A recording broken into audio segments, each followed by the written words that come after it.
Okay, so I've been using the iQOO 15 for over a month now, and honestly, this is the part where phones stop being exciting and start being honest. The hype's gone, the unboxing energy is gone, and you're basically left with just one question.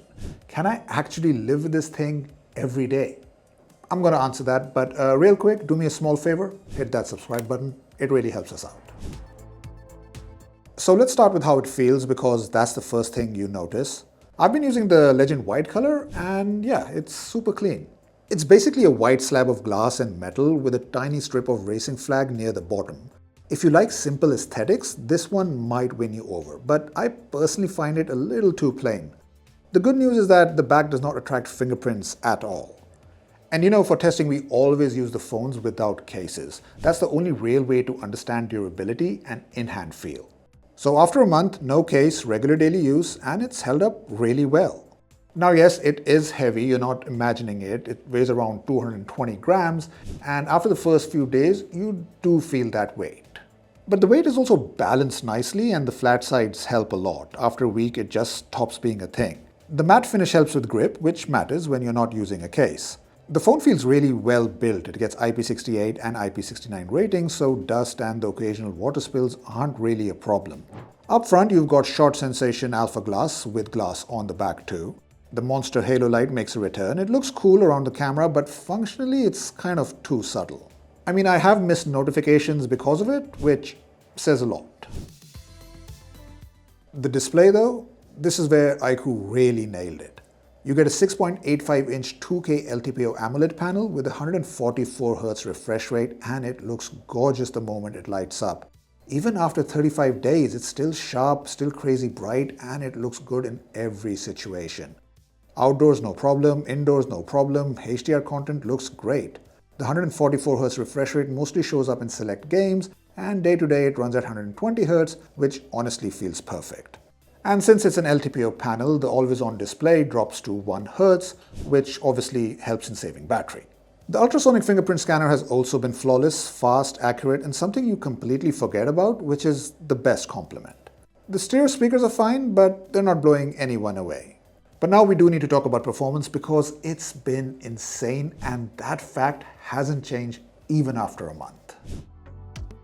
The Snapdragon 8 Elite Gen 5 paired with LPDDR5X Ultra RAM and UFS 4.1 storage still feels ridiculously fast. No lag, no stutters, apps open instantly.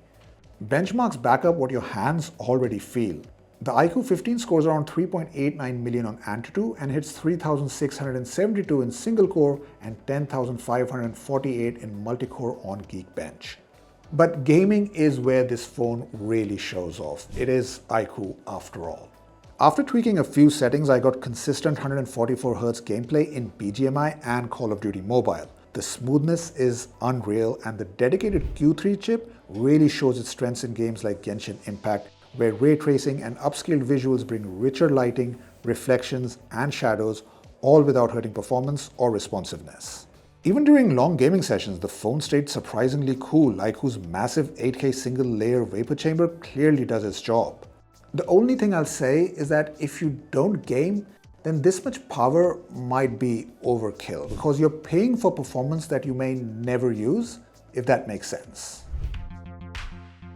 Now, cameras are where I've changed my opinion the most over time. The main camera is a 50-megapixel Sony IMX921 sensor with OIS. The telephoto lens is now a 50-megapixel 3x periscope using the Sony IMX882, and the ultrawide camera is also a 50-megapixel unit.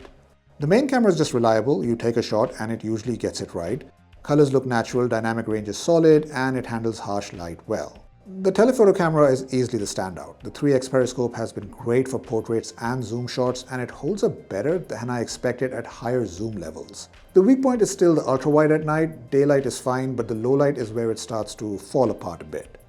Video performance is solid as well. It can shoot up to 8K at 30 FPS, but honestly, 8K on a phone feels a bit unnecessary. I mostly stuck to 4K 60 FPS, which gave me crisp footage and excellent stabilization. As for selfies, the 32-megapixel front camera does a great job. It is consistent both indoors and outside, which is honestly refreshing. After using the iQOO 15 for a while, I can confidently say that iQOO has finally put some real effort into its cameras, and it shows. I mean, don't get me wrong, this isn't suddenly the best camera system out there, but it's reliable and easily the best camera setup iQOO has done so far. Software has been mostly a good surprise. Origin OS 6 feels cleaner and smoother than what iQOO used to ship. Rest in peace, FunTouch OS. Animations feel smoother, the UI looks modern, and stability has been solid. I'm also really liking Origin Island. Dragging text or images into it to save or share sounds gimmicky at first, but in daily use, it actually works. I've already received 2 updates since it launched, which is great, but I will say this. While iQOO and Vivo are clearly moving in the right direction, it still doesn't feel quite as fast or as smooth as ColorOS or Oxygen OS. It's also still behind in AI. The features are there, but they feel basic compared to what Samsung, Google, and even OnePlus are doing right now. The big positive here is updates. 5 years of Android updates and 7 years of security patches is huge and makes this phone feel future-proof. But honestly, battery life has been my favorite part so far. The 7000 mAh battery just doesn't die. Even with heavy use, I get a full day comfortably, and on lighter days, pushing close to 2 days is totally realistic.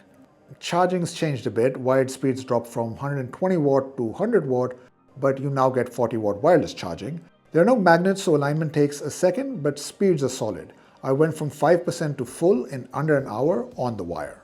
So after 35 days, the iQOO 15 feels like a phone that gets the flagship essentials really spot on.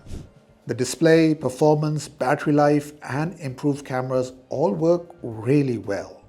What doesn't work as well are the speakers, the ultra-wide camera in low light, and the somewhat underwhelming AI features.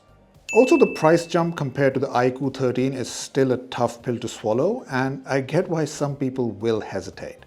But purely based on day-to-day use, this phone is excellent.